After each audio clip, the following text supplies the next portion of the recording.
Mr. Biden came to office pledging to dismantle Donald Trump's hardline immigration policies. But there's been a surge in the number of young people arriving in the last 100 days. William Denslow reports from the US-Mexico border. The first uncertain steps on US soil in a journey that started in Central America around 2,000 kilometers away. Over the course of 2 hours, CNA saw smugglers making at least 10 trips across the Rio Grande, shuttling parents and mostly young children from Mexico onto a riverbank near the Texas border town of Roma.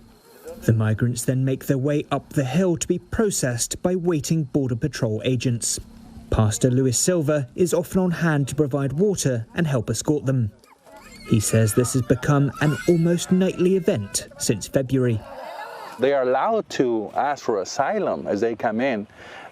That's the biggest problem that we're having right now, that everybody can come in and ask for asylum because the law is not working.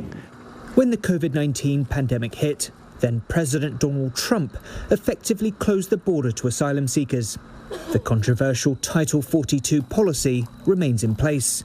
But unlike the previous administration, the US is no longer expelling unaccompanied minors. In March, more than 18,000 unaccompanied children crossed the border. That's 60% more than the previous record set in 2019. The result, this processing facility in Donna, Texas, exceeded capacity by more than 1,500% last month. 100 kilometers away in Roma, the mayor says he's concerned by the conditions migrants are facing and wants to avoid similar centers being built here. All this type of illegal immigration has been part of living in a border community always. We've always had these issues, but I do feel that at this time there's been more of a surge, and I think it's directly related to what the White House, the policies outlined by the White House. The Biden administration has pledged to create a fair and humane immigration system, but warns it could take months to begin implementing. President Biden has pledged not to build another foot of his predecessor's border wall. But Texas's Republican Governor Greg Abbott says Biden's policies have created a crisis here on the border. In March, the governor launched Operation Lone Star in a bid to crack down on the smuggling of drugs and people into the state. Eduardo Canales is the director of the South Texas Human Rights Center, an organization dedicated to reducing migrant deaths through initiatives like the distribution of water stations. He says further militarization of the border will be ineffective.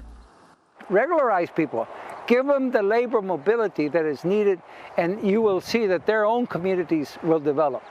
Their own, because they'll have the mobility of coming and going. Right now they don't, they're captured. And they're at their mercy of organized crime, and then at the mercy of policing in this country. President Biden has tasked his VP Kamala Harris to work with nations in Central America to stem the flow of migrants traveling north towards the US. The number of migrant children in Mexico has increased 9-fold since the start of the year. And analysts say tackling immigration means more than just addressing the situation on the border. The entire chain has to be looked at, and I think the Biden administration is pointing towards that. I think that's Kamala Harris's job, and I think they're probably thinking through all these different aspects of it. So there's a lot of work to be done in the future, but I think so far it's pointing in the right direction. But any meaningful immigration reform package will need to pass through Congress. With so many political currents to navigate, it's unlikely to be smooth sailing. William Denslow, CNA, Texas, on the US-Mexico border.